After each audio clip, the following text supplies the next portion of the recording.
Hello everyone, Professor Toybox here along with Yoda, and I'm back in my Anoat City Sewer toy box where I'm recreating mission number 3 of the 1994 Star Wars Dark Forces game. Before I move on to the interactive portions of this toy box, I wanted to provide a video with some tips for how to build my Dark Forces toy boxes. I've been doing the builds offline to save time, and I think that was fine for the first 2 missions. The builds for those missions aren't too difficult. I've given you the floor plans on my blog, and it's easy enough to take the floor plan and fit terrain blocks around it to create the rooms and doors like I'm demonstrating here. This third mission is different though, because I'm using a lot of blocks from the blocks drawer, and some of these are rather tricky to use. It isn't necessarily obvious from examining the floor plan or studying my videos how you would put together the blocks to create what you saw in my last video. So I want to look at a few of the trickier areas in my Anoat City toy box and show you how you would build it. I can't do a full build of the entire toy box because that would take hours, but I can show you portions of it, and this should be enough to help you figure out how to build the rest of the toy box.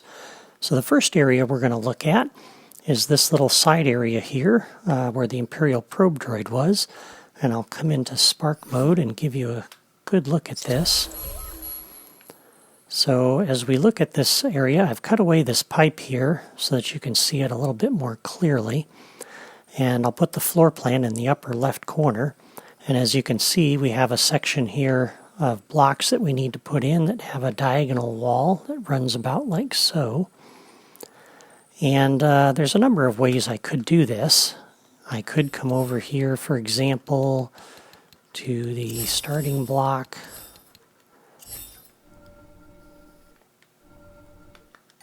And we could stack these up and build the wall over that way, because this wall needs to be 2 blocks high.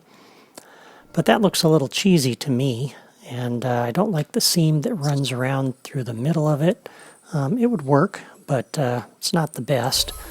So what I actually did was I took out the section of the floor here, where the 6 block part of it is over on this side. And instead of those blocks, I used the taller wall block over here. And I put it down so that it's 2 blocks high. And of course you can't fit it in this way, so you have to flip it around so that it's on the back side of that. And so I can put those in like so, and use this corner piece like this.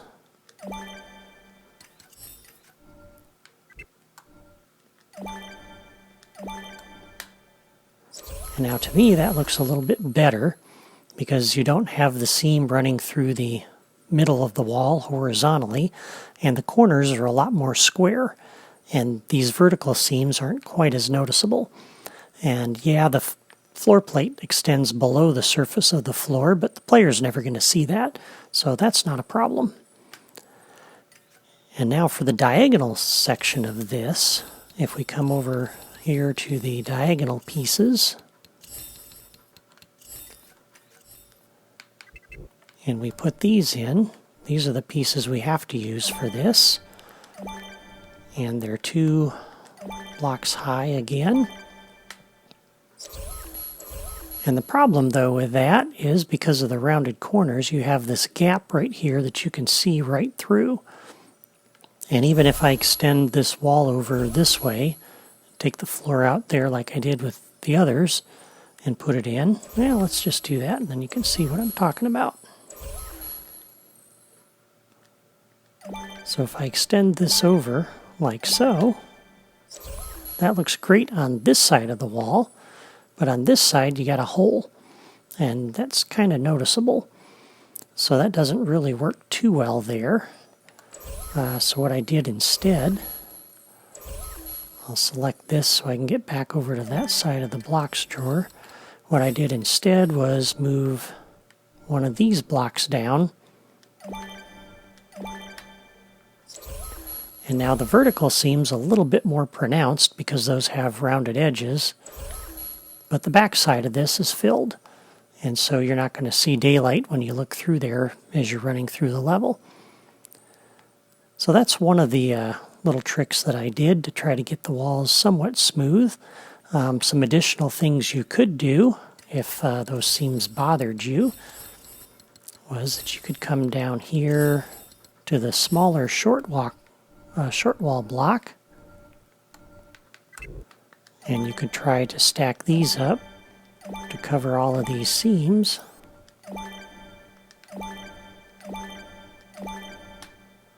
And that looks better, but now you've got this kind of gap here. And so you end up having to put this all the way down. Oop. And now that looks good, but this backside wall here you don't even see, so you really wouldn't need it. And unfortunately though, if you took this one out, you'd lose this side. But you could of course come over here and try to stack that up. And then if you took out the middle piece, now you have the problem you can see some light through there. Because that corner is not solid and those pieces don't overlap, so I can see a nice gap through there between those wall pieces. So you've got some trade-offs. The other problem that you have is that these extra front pieces take up extra memory because there's more block pieces. Oops. So I just left these out.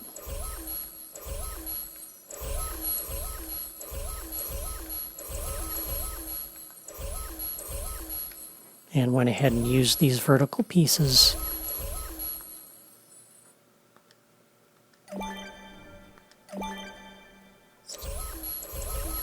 And I think this looks pretty decent as it is.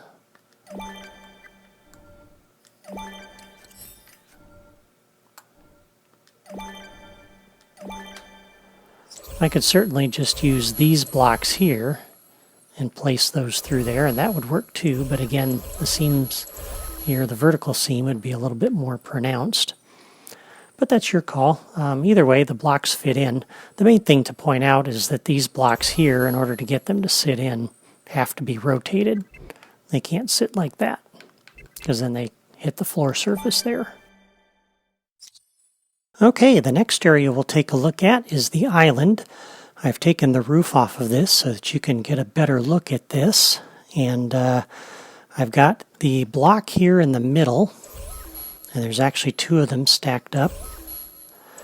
And then I've got the diagonal blocks on either side, and there's a short wall section on either side, and that helps to plug the gap that you otherwise would see between those blocks, the diagonal one and the one in the middle.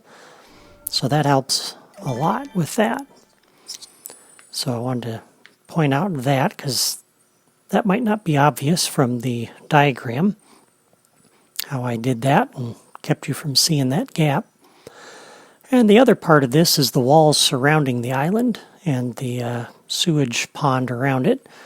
So you'll notice first thing I've got down is the terrain blocks for the sewers, for the tunnels. So that was tunnel 1, that's tunnel 2, that's tunnel 3, and that's tunnel 4. And I position those first.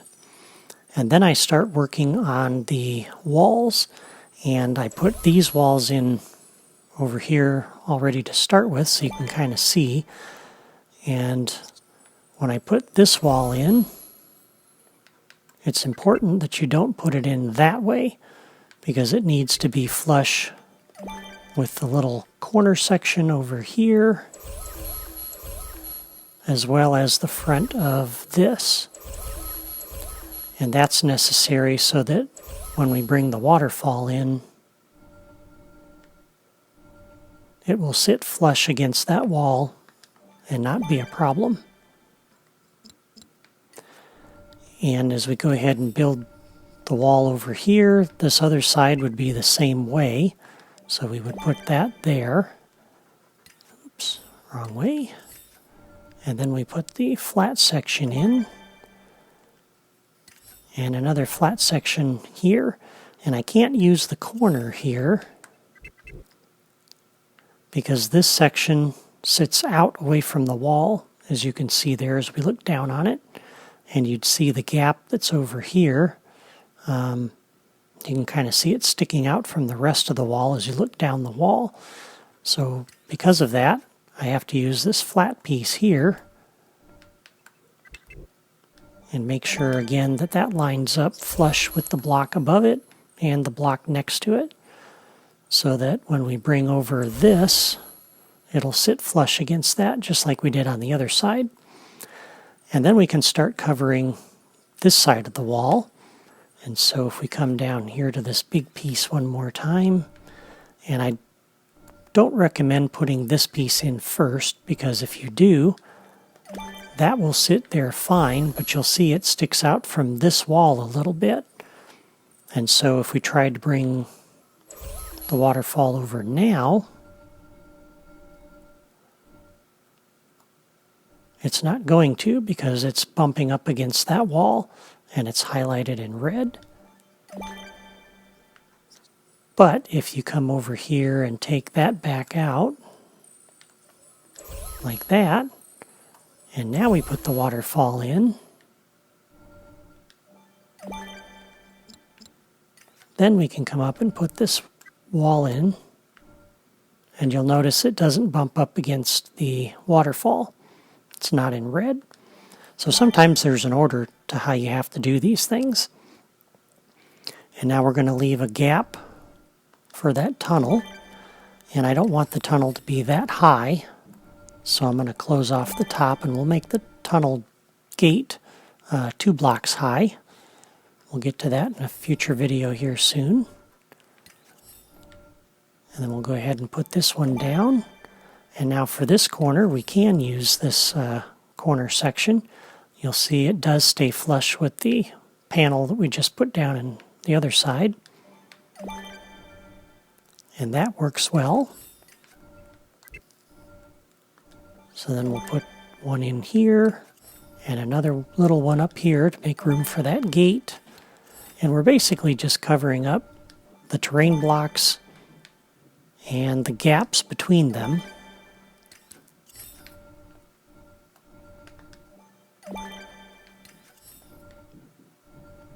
Like that. And now I've got this wall back here for the inside of that tunnel. And I could leave it like that, but then you've got this terrain block back here that's kind of exposed, and I don't really like that. So we're going to go ahead and put this block in here like that and cover that up. And then from this side it looks flush. And then we'll continue going around the perimeter here and covering up the terrain blocks. And once again, we can put this block in here, and it doesn't bump up against that waterfall. So now, looking at it from eye level in here, that looks pretty good.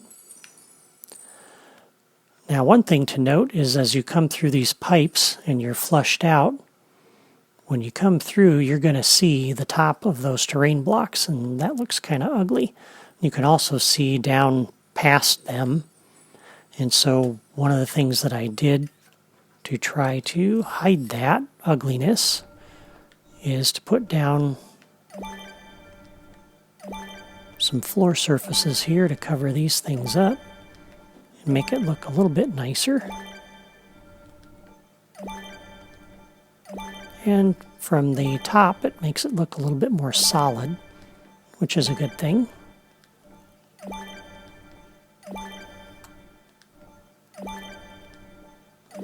Oops. There we go. And that covers up some of the holes too.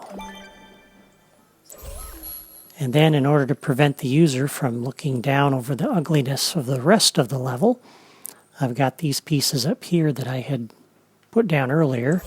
I raised them up here to get them out of the way, but basically they sit down like that. And now that provides a nice barrier. It's a nice finished edge.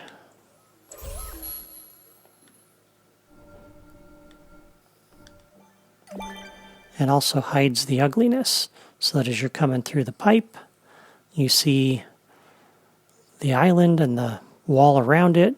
You see the flooring over here, and then a nice natural wall with sky above it, and you don't see all of this. So that's just a nice little finishing touch there.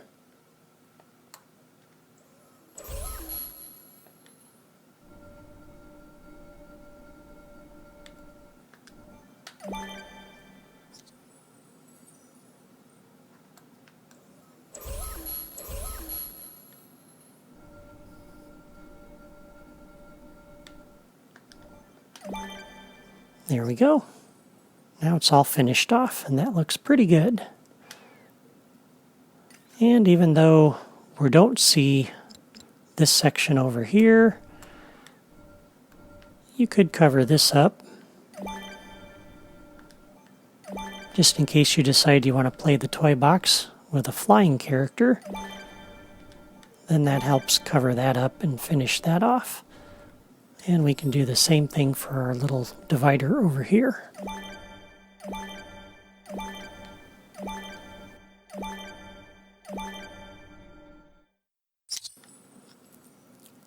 So there we are, nice and finished. Okay, the next section we're going to take a look at is this staircase here near tunnel number 3. And you got the island up here in the distance. This is the gate and the entrance to tunnel number 3. And in the game, once I've got all the paths and everything hooked up, the water level will be up here, even with the floor of this tunnel, about there. And you'll be able to run across over to this switch and lower the water level, which is supposed to expose a door down here that allows you to come in and run up the stairs and up into the control room. It's just off of the central sewage tank. And as you're building this, I recommend putting in the stairs first, because that's going to dictate where you put the walls. If you try to put the wall in first, you're going to potentially find out that you'll run into an issue. So this obviously isn't going to work, and putting the stairs in first kind of tells you that the wall has to go like that. And so that dictates how the walls go. And so we can then build this side of the wall pretty easily. And this all fills in without too much controversy at that point. And now the problem becomes is what to do with this wall, because we have the block sitting here, and yet the stairway here kind of dictates that the wall has to go on this side. And so the wall needs to sit like this.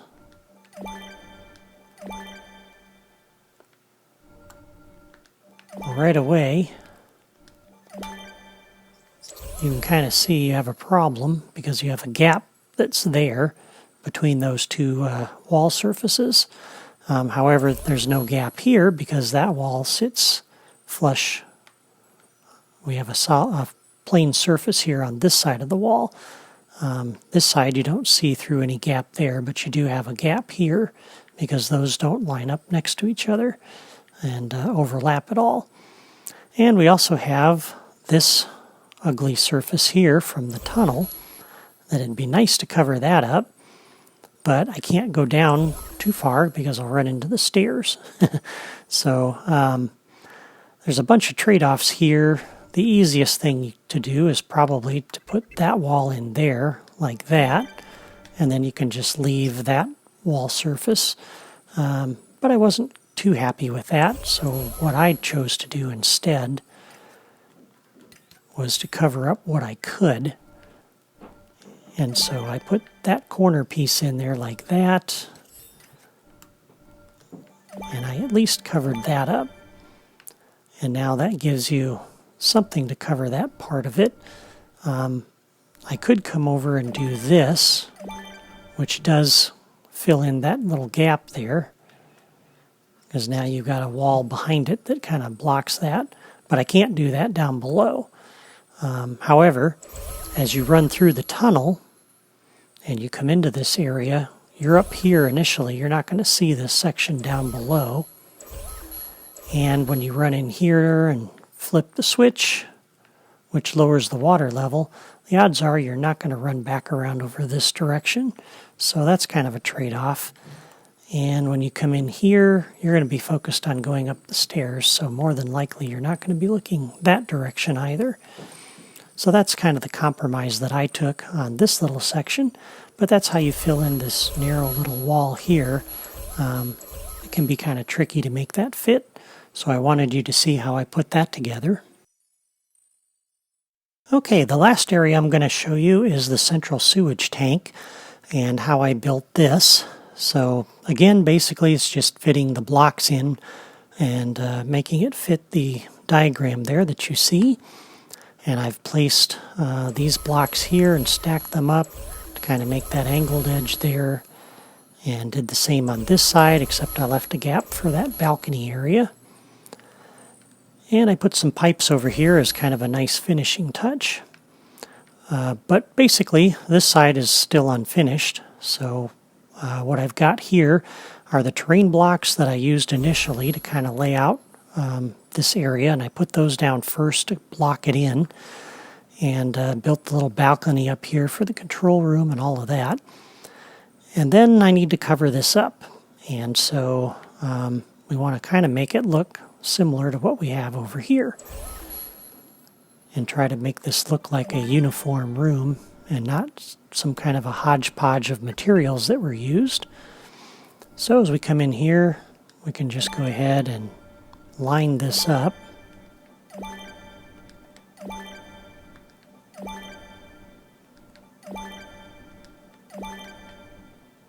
And now that looks a lot better. But now that we've done that, what we should evaluate are the blocks that are behind it. So for example, up here, that block is visible in the control room, so I can't do anything with that one. That has to stay. But this block now is completely obscured, and so there's really no reason to keep this block here. It was useful to help block in the area, but now it's just wasting memory. So these blocks can come out, and that saves us some memory. Likewise, for these huge blocks behind here that I had used to kind of block this out, there's nothing. There's no surfaces that are behind here where this is going to be visible. So we can delete that and cover it up. So there's nothing on this side that's you're going to see. There's nothing over here on this side. And so we can kind of delete those. And the same with this other large block that I had put down. There's no areas that the user, the player, is going to be where they'll see any edge of that block. So we can go ahead and take that out. And that saves us some memory. So again, that opened up this area under here, but players are never going to get back here, or at least they shouldn't. And so there's no reason to keep those blocks. So one of the things you want to be careful of as you're putting this together is watching your memory. And many of you, I'm sure, have seen that in some of your own builds. And of course, I could come over here and cover this up and fill in the front of that to try to hide some of these little seams. But again, it's a matter of, do you have the memory for that? And if not, can you live with what you've got? Now I put down this little block here. The problem is, if we come out here to Building Sets Group 5, and we now go to put our pipe in here, that's going to hit that block. And so already I know that that little block that I just put down can't go there. So that seam that's there is still going to be visible. And I also know that this block is going to be in the way, which means that block's going to be in the way. So as you're putting down decorations and things, you kind of have to be mindful of that. And so because of that, we can't use the large flat piece. We'll have to use these smaller ones and put those in instead.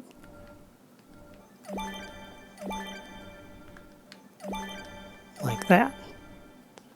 And we can put down a terrain block underneath that, because I want that pipe to be flush with the ceiling and with the floor, but it's a little too short. So we'll put that block in like so. So having that pipe there, though, means I wasn't able to finish off that edge, and that's not a problem, I don't think. The rest of the wall looks pretty good, but I had the same problem over here, as you can see. So it's just another thing to be aware of. If you run out of memory, you have to kind of decide, is this going to look okay? Am I going to be happy with those seams? And if not, and I have the memory to cover them up, then go ahead and do so. Otherwise, you'll have to kind of leave it as it is and finagle it a little bit to try to get it to look as best as it can. So I hope you found this video helpful. Hopefully by taking a closer look at my build and showing you how to use the blocks to create some of the areas you see on my floor plan, you'll be able to build this on your own, and it won't be too difficult. It'll just take a little time.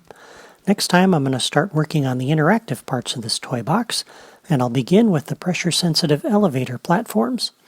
This is a handy feature that you can add to any toy box, and they're not too difficult to build. Meanwhile, be sure to subscribe to my YouTube channel or sign up on my blog so you can follow my progress in this series or see what other toy boxes I build in the future. Thank you for watching, and I'll see you next time.